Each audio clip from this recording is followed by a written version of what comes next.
আপনি কি এমন জিনিস হয়ে গেছেন? এক খালি সোশ্যাল মিডিয়াতে ভাইরাল হয়ে আপনার এবি পার্টিতে যে কজন লোক হয় তার চেয়ে বেশি লোক ডিজে পার্টিতে হয়। আমি গ্যারান্টি দিয়ে বললাম, সোনাগা হোটেল বৃহস্পতিবার দিন ডিজে পার্টি হয়, সেখানে এর চেয়ে বেশি লোক হয়। যান খোঁজ না দেখেন। এবি পার্টি নিয়ে আসছেন আপনি। আমার এলাকায় আসেন, দেখেন আপনার আমার এলাকাতে এবি পার্টির অস্তিত্বই নেই। বাংলাদেশে কয়টা জায়গায় আপনার পার্টি আছে বলেন? সোশ্যাল মিডিয়া ছাড়া আপনাকে কোথায় কোন জায়গায় কি আছে? আপনার সাথে আমি ওপেন, আপনি কোন টপিক না, আপনি একটা যে কোনো বইয়ের কোরআন শরীফের কোনো আয়াত তর্জমা করবেন, আপনার যদি ভালো করতে না পারি আমি ইসলাম ত্যাগ করব। সীমার বাইরে আপনি কথা বলবেন না। আপনি যথেষ্ট সীমা লঙ্ঘন করেছেন।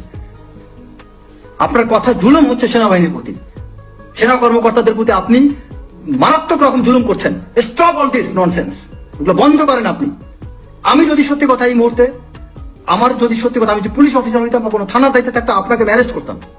কারণ আপনি পরিস্থিতি খারাপ করছেন, আইন শৃঙ্খলা পরিণত অবস্থা অবনতি ঘটাচ্ছেন আপনি। বাংলাদেশের মানুষ আইন অনেকে জানে না বিধায় আপনারা এই কিছু আইনজীবীরা আপনারা কিছু সুযোগ নিতে পারছেন। আর বাংলাদেশের আবেগপ্রবণ জাতি, তাতে ধুমধাম কিছু কথা শুনলে, আওয়াজ টাওয়াজ শুনলে, একটু কিছু ইংরেজি ব্রিটিশ অ্যাকসেন্ট শুনলে তো আরো পাগল হয়ে যায়।